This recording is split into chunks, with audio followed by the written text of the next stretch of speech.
네, 오늘 먼저 우리 같이 찬송가 432장 우리 같이 반주 없이 그냥 부르도록 하겠습니다. 큰 물결이 설레는 어두운 바다 저등대의 불빛도 희미한데 이 풍랑에 배져 항해하는 이 작은 배 사공은 주님이라.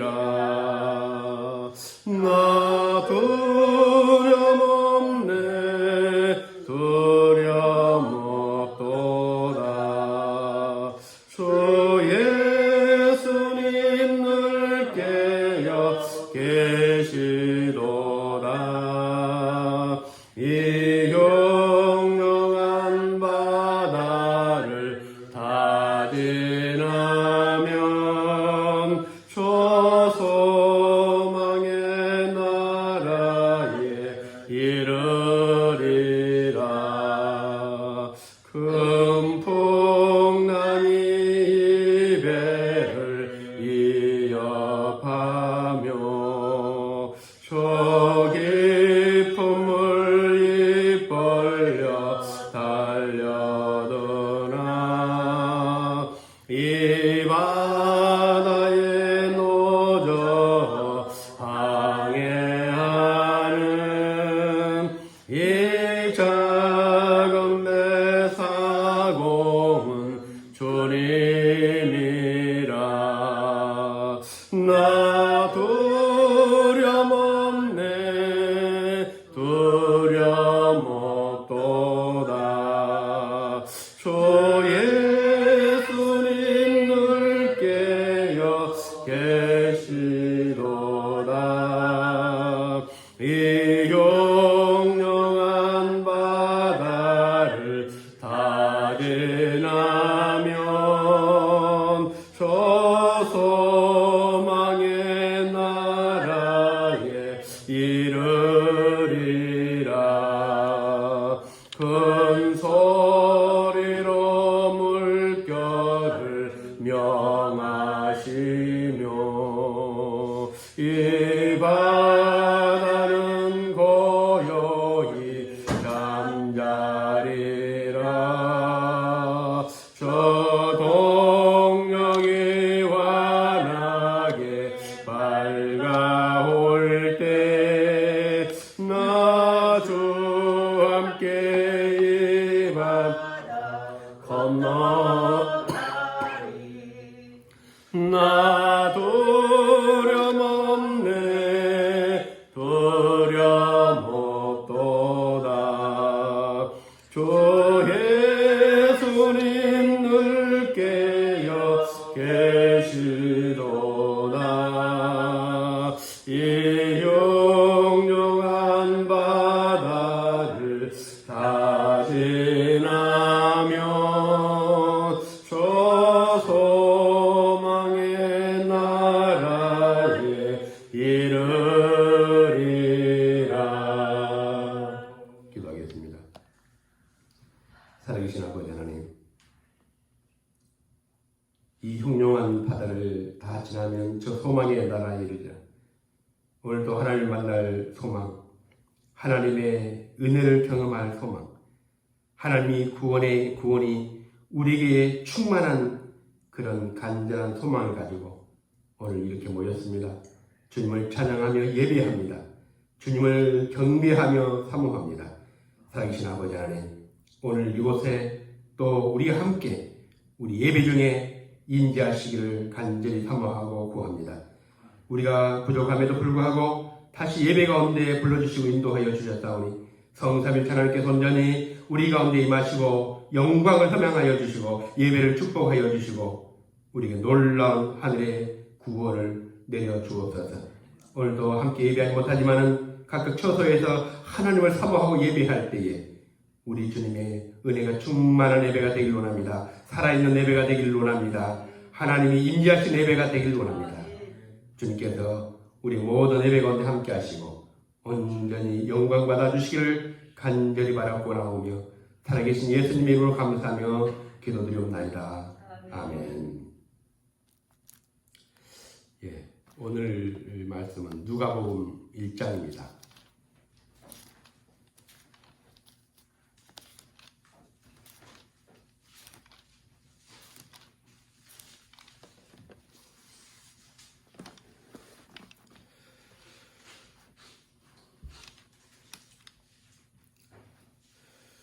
예, 누가복음 1장. 그동안 약 7개월가량 시편 강의를 해왔습니다. 물론 중간에 좀 쉬는 적도 있었지만 시편이 150편인데 그걸 다 하려면 한 3년 정도가 걸립니다. 성경 66권인데 시편에 또 너무 많은 시간을 또 이렇게 하기도 그렇고 또 이 성경 또 중요한 부분들도 많이 있는데 제가 누가복음 한 7년 전에 했었습니다. 이제 7년 만에 이제 다시 하게 되는데 제가 목회하면서 보통 성경을 하게 되면 한 7년 이상 정도 되면 다시 반복해서 하게 되는데 오늘 이제 누가복음 두 번째로 다시 이제 시작을 하게 됐습니다. 누군가 저에게 신앙의 본질이 뭐냐 묻는다면 저는 단호하게 하나님과의 만남, 그것도 그냥 만남이 아니라 퍼스널 인카운터, 개인적인 만남, 이게 굉장히 중요하기도 하고 또 신앙의 본질이기도 합니다. 그러나 우리는 이제 이런 개인적인 하나님과의 만남보다는 이 집단적인 그런 만남을 그 속에서 익숙해졌고 또 적응해 왔습니다. 교회에서, 예배당에서 아주 잘 정형화된 그런 형식과 시스템 속에서 우리는 하나님을 만나왔습니다. 이제 코로나가 오니까 잘 적응이 안 됩니다. 예배 같지도 않고, 뭐 영상으로 듣는 예배가 무슨 예배냐. 우리가 이전에 드렸던 예배는 굉장히 옛적으로 보면 대단해 보이고, 화려해 보이고, 웅장해 보이고, 거룩해 보이고, 모든 종교적인 분위기를 다 연출하면서 예배를 드렸기 때문에 뭔가 그 예배에 대한 만족감이 굉장히 있었을 겁니다. 사실 우리가 집에 들게 되면 음악이 있습니까? 뭐 찬양대가 있습니까? 뭐가 있습니까? 그러나 저는 이 코로나 사태가 우리들에게 예배의 본질을 일깨워주는 중요한 기회가 아닐까 생각을 합니다. 믿음이라는 것은 하나님과 나의 개인적인 만남, 이것으로부터 시작합니다. 성경에 어떤 사람도 하나님과 만남을 건너뛰고 어떤 집단화된 종교적인 그런 모임에서 그 속에서 하나님 신앙생활한다? 이것은 뭔가 순서 잘못된 것이죠. 하나님의 부름이 있고 그 부름 속에서 우리는 교회를 경험하게 되고 또 이런 공동체를 경험하게 되는 겁니다. 그래서 믿음이라는 것은 골방에서, 때로는 기도실에서, 때로는 내 삶의 현장에서, 또 은밀한 곳에서 무엇이든지 하나님을 만나고 하나님을 경험하고 또 하나님을 체험하는 것이 바로 기독교 신앙이다. 이스라엘 백성들 그런데 400년 동안 성전에서 예배를 드리면서도 하나님을 만난 적이 없습니다. 더 정확히 말하면 열심히 제사장이나 레인이나 또 찬양대나 이런 사람들이 자기의 일을 열심히 하면서도 하나님에 대해서는 관심이 없었습니다. 그런 때가 있었습니다. 제사장은 제사장대로, 서기관은 서기관대로 성경을 가르치고 또 레인은 레인대로 성전에서 봉사를 하고 자기 역할에 충실을 했는데 그 사람들은 종교적인 그리고 직업적인 일만 했을 뿐이지 하나님에 대한 관심이 별로 없었습니다. 그러다 보니까 하나님이 그곳에 계시지 않은 겁니다. 그것도 400년 이상. 우리 신앙의 본질 아까 말씀드린 것처럼 하나님 임재라고 했는데 예배의 본질도 하나님의 임재입니다. 아무리 우리가 화려하고 멋들어진 예배를 드릴지라도 만일 하나님이 우리 가운데 임재하지 않는다면 그건 아무리 소용이 없는 예배입니다. 그래서 우리가 구에 보면은 갈멜산에서 바알과 아세라 선자들이 제사를 드리면서 고함을 치고 그것도 안 되니까 이제 자기 몸을 막 상하게 하고 피를 흘리면서 절규하면서 그렇게 막 신들을 찾는데 신이 응답했습니까? 안 했습니다. 좋은 음악, 또 화려한 조명, 그런 좋은 편안한 그런 예배당, 이런 거룩한 형식들이 다 모였어도 하나님 임재 없는 예배는 인간의 잔치일 뿐이지 예배라고 말할 수 없습니다. 구약 성경에 보면 말라기가 이제 마지막 성경인데, 이 말라기 선지자를 끝으로 하나님은 이 누가복음까지 400년 동안 하나님이 등장하지 않습니다. 침묵해 버립니다. 인간 역사에서 가장 불행했던 때가 바로 이 말라기와 그리고 이 누가복음 사이에 있는 400년이죠. 하나님이 우리에게 자신의 모습을 감춰버린 겁니다. 우리의 어떤 역사나 나라를 평가할 때 얼마나 경제적으로 월등한가, 대단한가, 정치적인 얼마나 좀 안정이 되어 있는가, 이걸로 우리 평가할 수 있지만, 우리 교회를 평가할 때는 과연 우리의 모임 가운데 하나님 임재하시는가, 또 우리 성도들이 그 하나님의 임재를 얼마나 경험하고 사는가, 이게 교회에 대한 평가입니다. 얼마나 많이 모이고 얼마나 큰 교회인가, 이것이 이 교회를 평가하는 기준이 아닙니다. 그런데 아이러니하게도 예루살렘에서는 한 번도 하나님께 예배드리는 그런 제사와 예배가 끊어진 적이 없는데 하나님이 임재를 하지 않는 겁니다. 왜 하나님은 자신의 모습을 감춰버렸을까? 왜 하나님은 400년 동안 어떤 사람이 나타나지 않고 누구에도 말씀하시지 않고 침묵하셨을까? 근데 이스라엘은 이걸 알지 못했습니다. 예배를 드리는데도 하나님이 나타나지 않고, 예배를 드리는데 하나님이 임재하지 않고, 왜? 하나님 관심이 없었기 때문이죠. 그 이유를 말라기는 이렇게 말씀하고 있습니다. 말라기 1장 6절에 보면 하나님 나타나지 않는 이유를 이렇게 말씀했습니다. 내 이름을 멸시하는 제사장들아, 나 만군의 여호와가 너희에게 이르기를, 아들은 그 아버지를, 종은 그 주인을 공경하나니 내가 아버지일진데 나를 공경함이 어디 있느냐? 내가 주인일진데 나를 두려움이 어디 있느냐? 너희는 이르기를 우리가 어떻게 주의 이름을 멸시하였나이까 하나이다. 이 말라기 선지 뭐냐면은 제사장들이 제사를 인도하고 또 하나님 앞에 예배를 집도하는 이 제사장들이 하나님을 멸시했고 공경함이 없고 두려움이 없었다. 그러니까 아무리 종교적인 그런 분위기를 연출한다고 할지라도 그들 마음속에는 하나님에 대한 전혀 공경함이 없었다는 겁니다. 그래서 하나님은 자신을 뭐라고 하냐면 내가 아버지다. 그런데 내가 아버지일진데 너희들이 아버지에 대한 공경함이 있었느냐? 공경함이 없으면서 어떻게 예배를 드리고 어떻게 양을 잡아 피를 뿌리고? 그건 종교적인 행위를 할 수 있는. 하나님은 더 이상 공경받지 못한 그들의 예배에서, 제사에서 하나님 떠나버린 겁니다. 근데 이스라엘은 하나님이 임재하시든 임재하시지 않든 관심이 없습니다. 여전히 자기들 방식대로 예배를 드리고 거기서 종교적인 만족을 얻었습니다. 야, 우리 오늘 몇 명 모였지? 야, 우리가 이렇게 성장했어? 절기만 되면 수십만 마리의 양을 잡아드리고 피냄새가 진동하고, 그걸 봤을 때는 막 대단해 보이죠. 그러나 그들의 모임에, 그들의 제사에, 그들의 제물에 하나님이 반응하시지 않아도 그들은 관심이 없었습니다. 400년 동안 어느 누구도 하나님을 만나지 못했고, 하나님은 자신을 인간들에게 보여주시기를 거부했습니다. 그러면서 너희가 내게 부르짖을지라도 내가 응답하지 아니할 것이라. 하나님이 침묵하면 할수록 그들은 더 크게 소리 지르고 더 크게 노래하고 더 웅장한 예배를 드리고 더 많은 양을 드렸습니다.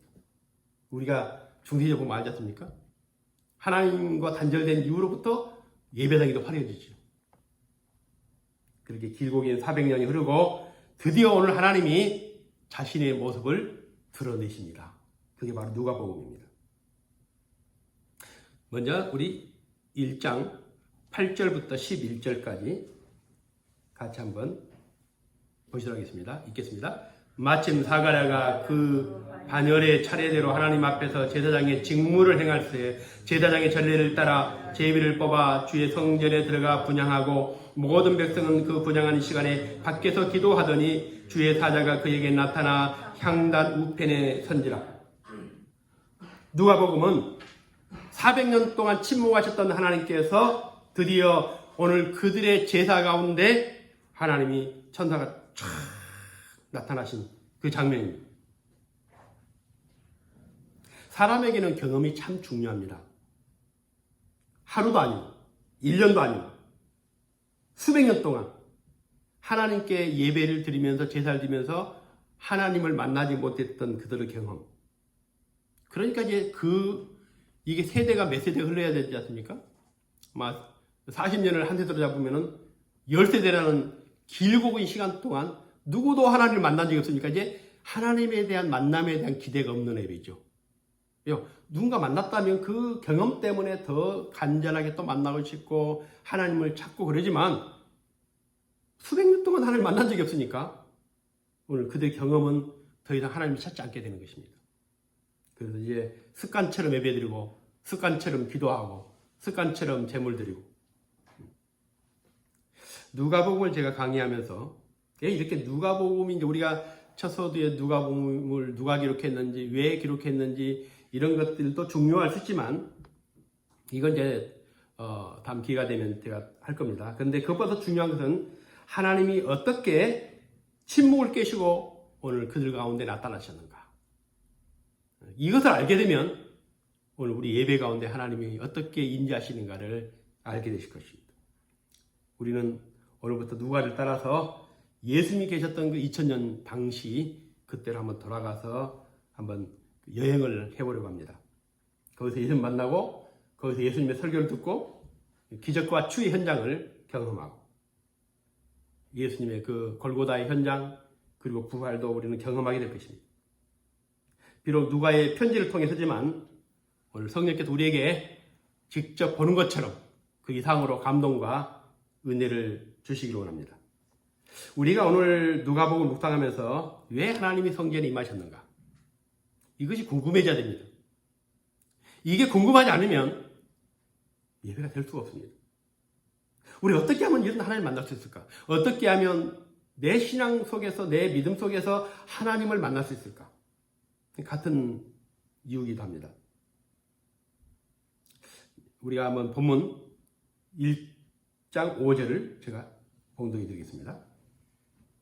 유대왕 헤롯 때에 아비야 반열의 제사장 한 사람이 있었으니 이름은 사가랴요 그의 아내의 이름은 아론의 자손이니 아내는 아론의 자손이니 이름은 엘리사벳이라. 사가랴가 아비야 반열의 제사장. 이 사람은 누구냐면 세례 요한의 아버지입니다. 요즘에는 아무나 사명만 있으면 신학 가서 공부하고 목사가 될 수 있지만 당시에는 제사장이 데려가면 족보가 있어야 됩니다. 반드시 네 지파 중에서 아론이라는 그 후손에서 제사장이 됩니다. 그러니까 내가 다른 선지자는 하나님이 지명하시지만 이 제사장은 뭡니까? 승계가 됩니다. 아버지 제사장이면 아들 제사장이죠. 족보 들어가는 거니까. 그러니까 제사장 수가 점점 많아지겠죠. 당시에 예수님 당시에 제사장 수가 18,000명에서 2만 명입니다. 성전에서 보통 제사장이 이제 그 예배를 인도할 때 2만 명이 한꺼번에 할 수 없잖아요. 그러니까 제사장을 24개 반으로 나눕니다. 24반이라고 그러죠. 또 거기서 제비를 뽑습니다. 그래가지고 이 제비에 뽑힌 제사장은 2주 동안 제사를 인도를 합니다. 평생에 한 번 제사장이지만 이름은 제사장이지만 평생에 한 번 이런 제사장 일을 할 기회가 올 수도 있고 안 올 수도 있습니다. 네 지파요. 아론의 후손들. 이 사람들은 굳이 제사장으로 봉사를 안 해도 이 이스라엘 그 종교 그 체제 안에서 그들은 먹고 살도록 11조를 가지고 먹고 살도록 다 하나님이 법으로 정해놨습니다. 그러니까 뭐든지 자기가 원해서 한 일은 아주 적극적으로 열심히 할 수 있지만 이 제사장은 다릅니다. 원해서 된 게 아니지 않습니까? 족보대로 가는 것이고 또 제비뽑 가지고 우연하게 자기가 뽑혀서 제사장이 되기 때문에 그런 사명감에 뜨거움이 있는 것이 아니라 그냥 자기 역할만 하면 되는 것입니다. 그런데 오늘 이 사가라는 좀 특별했습니다. 오늘 우리가 여기에 좀 눈여겨봐야 될 제목, 본문이 있습니다. 1장 6절 우리 같이 한번 읽어보겠습니다. 이 두 사람이 하나님 앞에 의인이 주의 모든 계명과 규례대로 흠이 없이 행하더라. 제사장의 일은 아주 능수능란하게 양을 잡는 일이고 그 피를 뿌리고 기도하고 아주 거룩한 분위기를 잘 연출하면 최고의 제사장 아닙니까? 걸음걸이 몸에서 나타나는 그런 거룩한 행동들, 그것들 보니까 정말 제사장답다. 그런데 오늘 이 성경은 사가랴를 이렇게 표현하고 있습니다. 그는 하나님 앞에 의인이라 주의 모든 계명과 규례대로 흠이 없이 행하더라. 사람이 그를 어떻게 보느냐를 오늘 말씀한 것이 아니라 그가 하나님 앞에서 어떤 사람인가를 먼저 말씀하고 있습니다. 우리가 사람을 속이는 일은 공부 많이 안 해도 쉽습니다. 사기꾼들이 사기를 치는 학교를 나와가지고 전공해가지고 사기치는 게 아닙니다. 우리 인간의 그 사악한 본성을 좀만 이제 일깨우면 누구나 다 사기꾼이 될 수 있습니다. 말만 잘해도 사기꾼이 될 수 있고 사기꾼들은 표정 하나 변하지 않고 남을 속입니다. 그런데 하나님을 속이는 일은 불가능합니다. 사람에게는 좋은 평판을 들을 수도 있고 사람에게는 참 대단하다 인정받을 수 있지만 하나님은 우리 내면을 아시고 생각을 아시고 마음을 읽는 분이기 때문에 하나님을 속일 수는 없습니다. 그러니까 하나님께서 이스라엘 백성들이 다 처음 전쟁에 나가서 그 대승을 하지 않습니까? 근데 하나님을 명령을 어겼던 나아가는 하나님이 찾아냅니다. 초대교회에 아나니아 삽비라가 남들이 헌금하니까 자기들도 재산을 팔아가지고 헌금했습니다. 사람들이 대단하다. 자기의 전 재산을 팔아가지고 교회에 헌금했어요. 얼마나 대단한 일입니까? 근데 하나님은 그들의 그 이중적인 그것을 찾아내지 않습니까? 그러니까 사람에게 인정받기 쉽지만 하나님 앞에서 의인이라는 이 호칭을 이 인정을 받기라는 것은 쉬운 일이 아닙니다. 그래서 하나님 앞에 의인이라는 호칭은 쉽게 사용하지 않습니다. 한 시대가 가고 또 새로운 시대가 올 때에 항상 성경에 보면 의인이 등장합니다. 하나님 그 의인을 통해 일을 하십니다. 창세기 6장에 보면 하나님이 세상을 지으심을 판단하시는데 그때 한 사람 등장해 누구죠? 노아입니다. 노아는 성경에서 그는 의인이요 또 당대의 완전한 자라. 하나님 그래서 이 노아를 통해서 엄청난 일을 하십니다. 사람이 할 수 없는 일을 하죠. 그런 의미에서 이 사가랴는 하나님 앞에 의인이었습니다.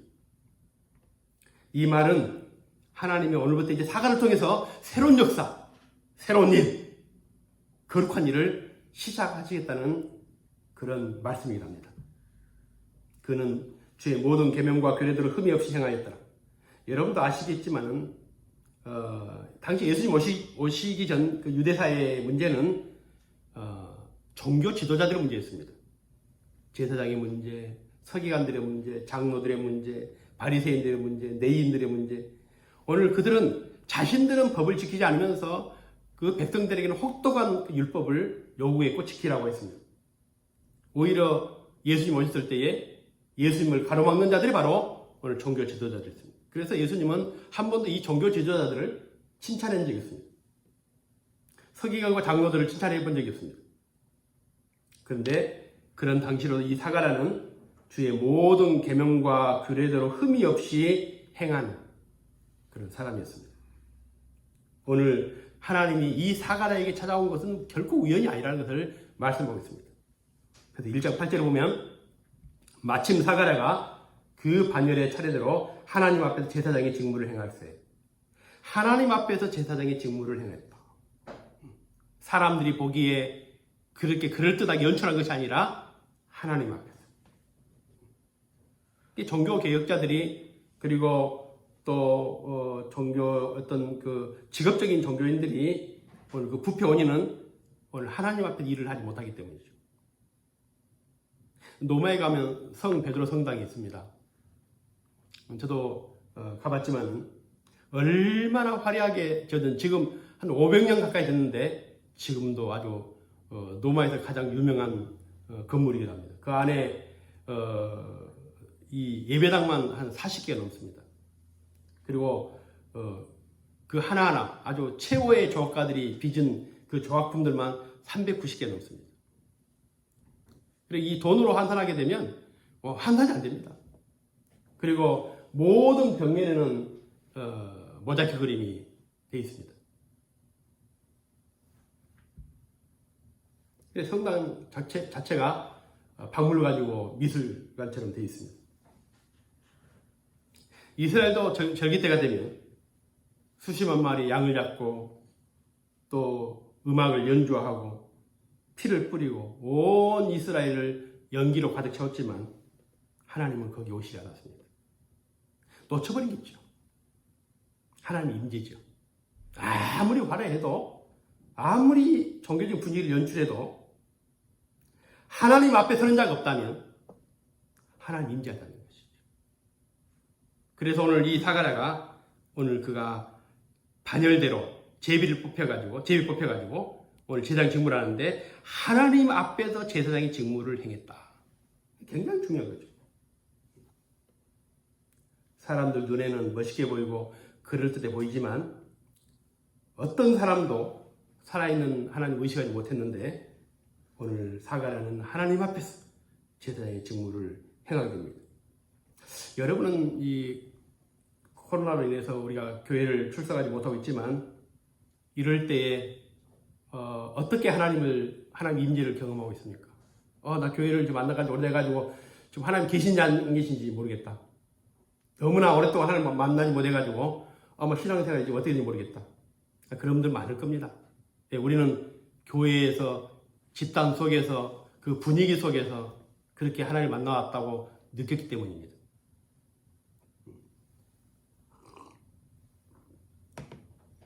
그러나 좋은 예배당은 아니지만 사가랴처럼 하나님 앞에서 하나님을 의식하고 또 하나님을 사모하면서 예배를 드린다면 우리가 있는 그 자리가 하나님이 임재하신 거룩한 성전이 되는 것입니다.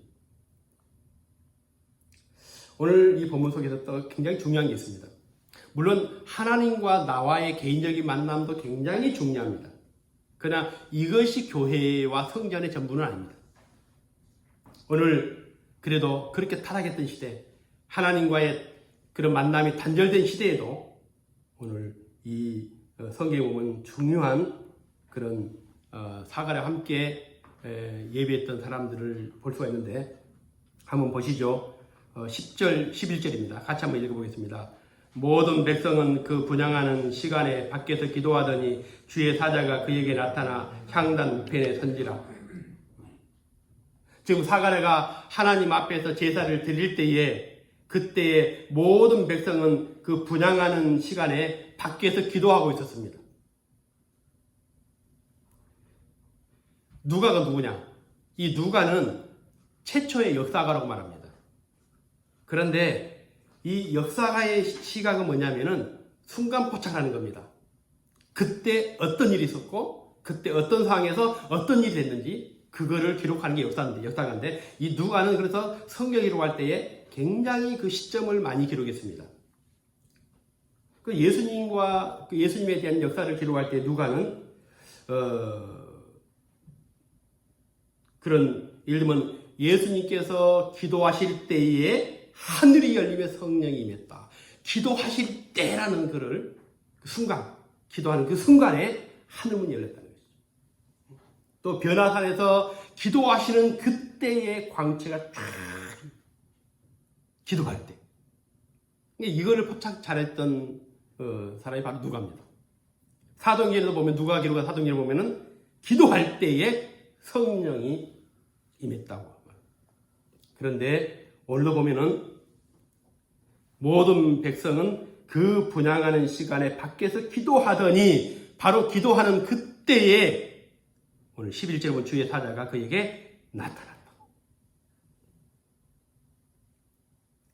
하나님의 뜻을 나타내주고 계시해주는 가장 합당한 환경이 뭐냐? 기도입니다. 그래서 교회는 하나님을 만나는 사람들이 끊임없이 기도할 때에 오늘 그것이 살아있는 하나님 임재하시는 교회가 되는 것이죠. 우리 교회는 비록 작은 교회인데 제가 보면은 단 하루도 기도가 쉬는 날이 없습니다. 야, 너희 교회 어떤 교회야? 우리는 몇 명 모이는 큰 교회입니다. 이것을 우리는 자랑할 수 있지만 우리 교회 자랑은 1년 중에 단 하루도 기도가 쉬는 날이 없는 교회. 매일마다 일가처럼 모여서 기도하는 그런 분들이 있기 때문에 요즘에 대면 예배가 금지가 되고 많은 변화가 있었지만 우리에게 변하지 않는 게 뭐냐? 기도하는 일이죠. 오늘 사가랴가 하나님 앞에서 하나님의 직무를 할 때에 밖에서는 백성들이 기도했고 그 기도한 순간에 향단 우편에 천사가 나타납니다. 하나님 앞에 의인으로 주의 모든 계명과 규례들을 흠없이 행하고 그때 백성들은 그 시간에 하나님 앞에서 기도할 때 주의 사자가 그에게 나타나 향단 우편에서 이 결코 우연한 게 아니죠. 모든 것이 우연하게 일어난 게 아니에요. 신앙에는 물론 하나님과의 만남은 우연한 것처럼 보일 수 있습니다. 근데 결코 우연이 아닙니다. 사가랴와 성전 밖에서 기도하는 백성들로 인해서 400년 동안 긴 침을 깨고 이제 내가 너희들에게 말하노라. 이게 지금 시작된 게 바로 누가복음입니다.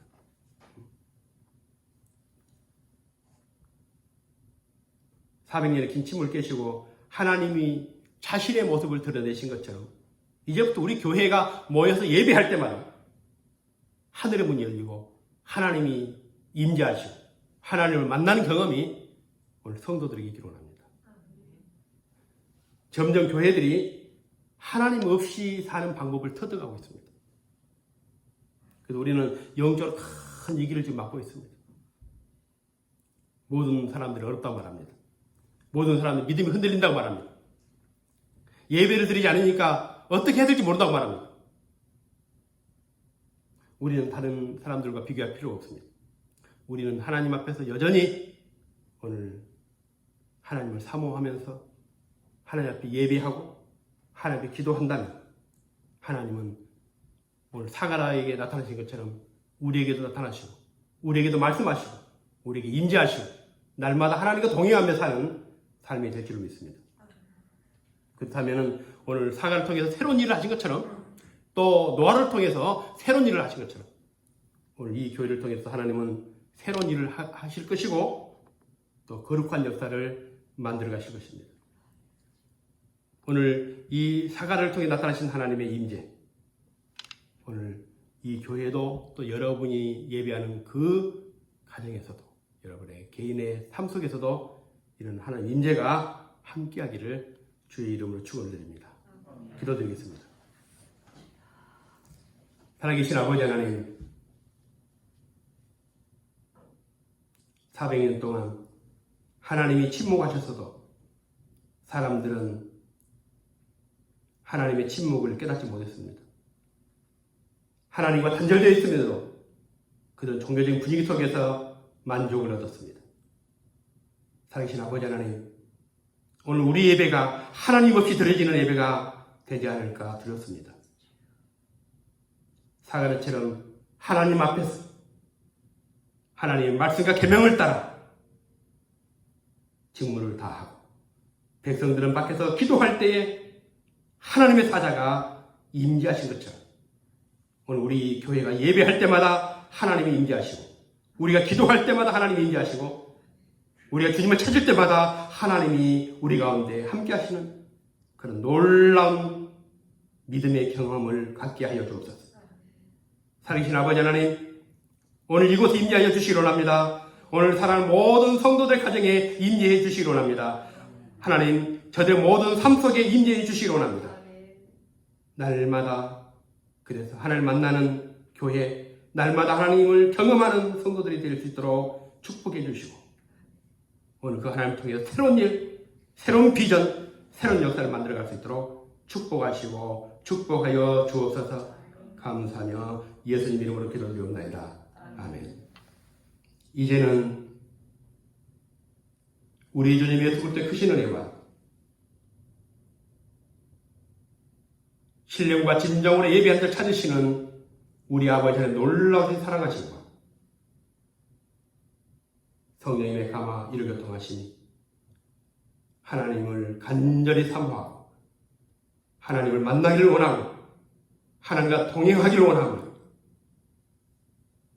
사가랴처럼 하나님의 임재 속에 날마다 예비하며 기도하기를 원하는 사랑하는 귀한 성도들의 머리에, 저들 가정 위에, 자녀들 위에, 생업 위에, 교회 위에 이제부터 영원토록 영원히 함께 있을지어다. 아멘.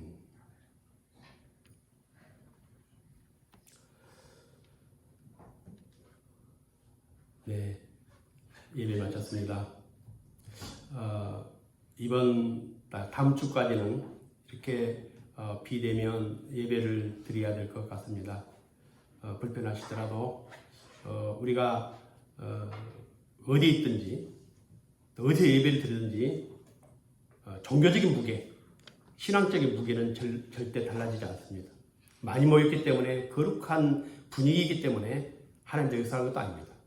홀로 골방에서 예배를 드릴지라도 그것을 찾으시는 분은 하나님이시기 때문에 늘 하나님의 임재를 깨닫는, 체험하는 그런 성도 되기를 원합니다. 오늘 이렇게 또 영상 예배를 드리기 위해서 몇 분 모이셨는데 우리 같이 한번 인사 또 나누시죠. 자, 반갑습니다. 손을 한번 들어주세요. 네.